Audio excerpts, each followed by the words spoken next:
and gentlemen, how is your Sunday evening? Welcome to Gashi's Kaiman TV.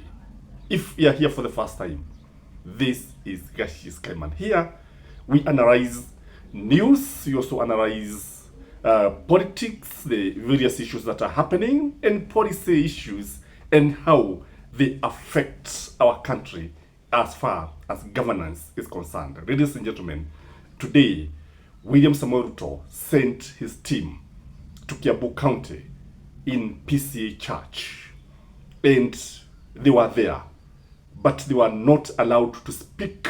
They were not allowed even to announce their donations. They had come with loads of money, but the pastor there rejected, denied them the chance of actually announcing their donations or even saying what William Samoei Ruto had sent. They were not even allowed to speak. But later, Oscar Sudi pleaded with the pastor, but he was allowed to greet the congregation without uttering any word as far as politics is concerned. Ladies and gentlemen, before I give a critical analysis of why William Samoei Ruto had sent such a team in Kiambu, please watch what happened in the church. Yeah, to anybody. Sawa sawa. Huyu najua hanijui lakini mimi namjua sana. Yeah. Mimi najua wewe ni wa Murang'a. Bwana asifiwe. Sudi nakujua. So tunawajua. Niseme ya kwamba tuna furaha sana kwa kuja kwenu. Tunapowaona kwa sababu umekuja kusaidiana na sisi katika kazi ile ambayo iko pale.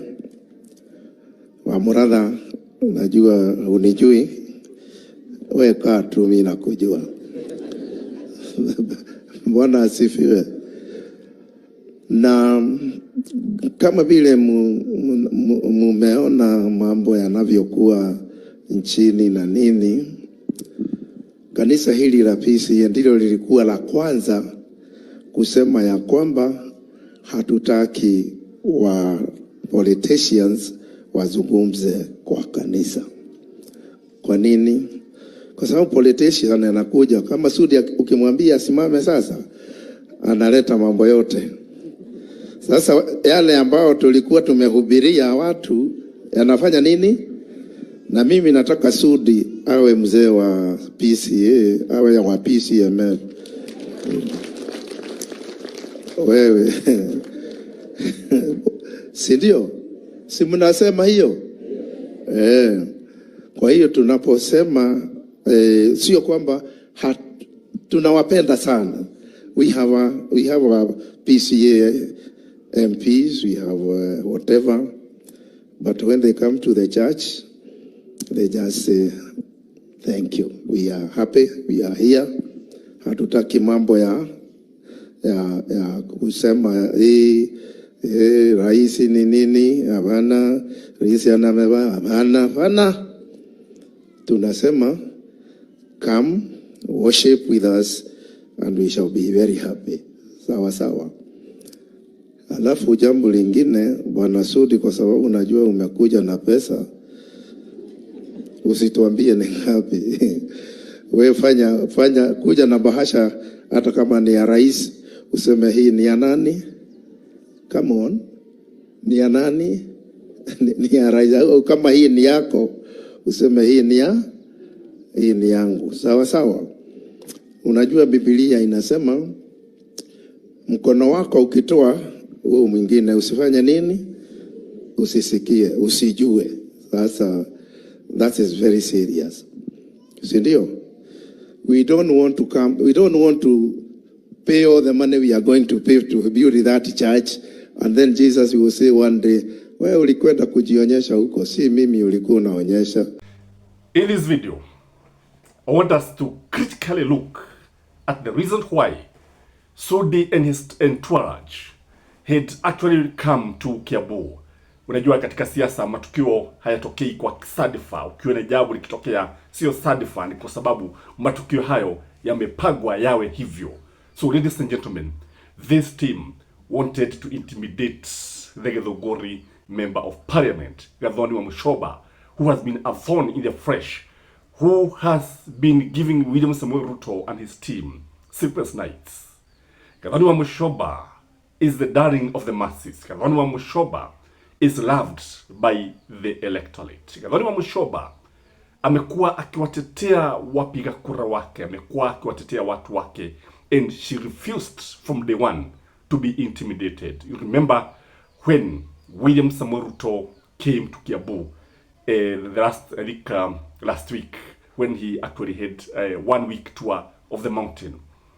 The people of Kiambu and specifically Githunguri actually demonstrated against William Samuel Ruto tour. So they wanted to intimidate this lady. Wamwambia kwamba hata ukijaribu kupiga namna gani, sisi ndio kusema, sisi lazima tuje, hata ujaribu kutuzuia, tutakuja mchana cheupe cheupe. Ladies and gentlemen, the second reason why William Samuel Ruto had sent this team is because of what he experienced in the mountain.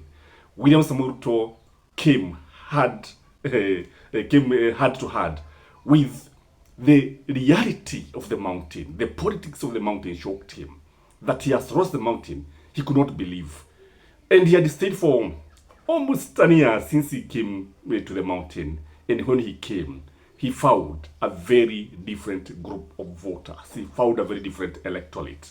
So he was sending them to actually continue with the footprints of the mountain, his presence in the mountain, so that people, when you said study, people will see it is William Samuel Ruto. Just like he had sent Farouk Kibet to accompany the deputy president, I think in Kilgoris, and the Narok governor was there. And I noted one thing, that the DP felt actually intimidated, and I'm going to use that photo so that you can see how you just read the body language of these two leaders. So, ladies and gentlemen, when you look at it, you realize that William Samuel Ruto also wanted to endear the woman rep for Kiambu, that is Anne Wamuratha.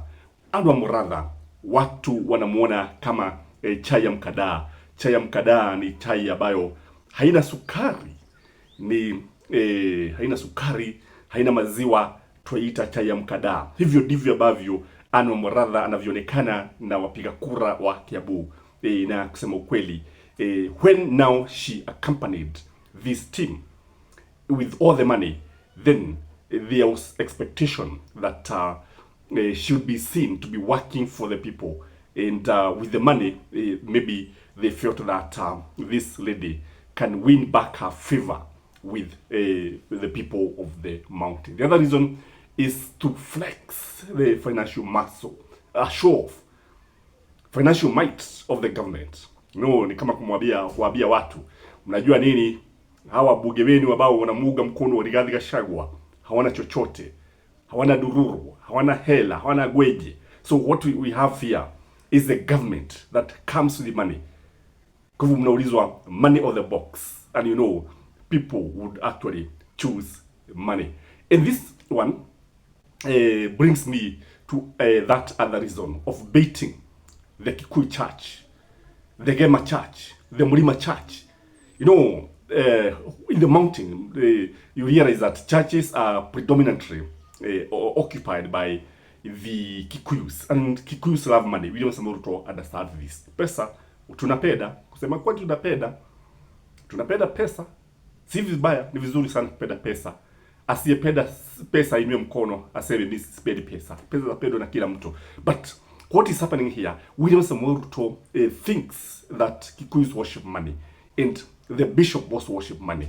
But when you look at it, that is how he entered the mountain, if you remember, in 2022. And because this is something that has been tested and has worked for him, he wanted to repeat it. And if they accepted the money, then Sodi angepata nafasi, fursa, kujitanua, kujipiga kifua. Sisi ndio tunakuja na tuwatwaja na pesa. The other reason, in my view, is that they had come to test the ground. It's always important to test the ground, because kulingana na yale ambayo waliona, they may want to test waone kama kwamba mambo yamebadilika ama hali ni ile ile tu, so that William Samoei Ruto can come again.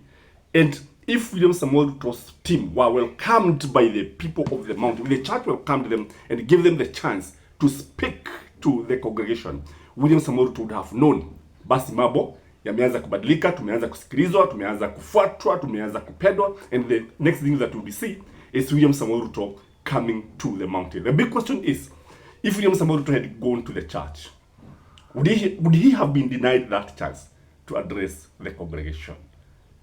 I think the church would start very, very firm. Even if it is the president who is coming to the mountain, they should try to depoliticize the pulpit. When they do that, Kenyans, you have trust in them. That is my take, ladies and gentlemen. I don't know what you think, but please like my video, comment, and share. Bye-bye.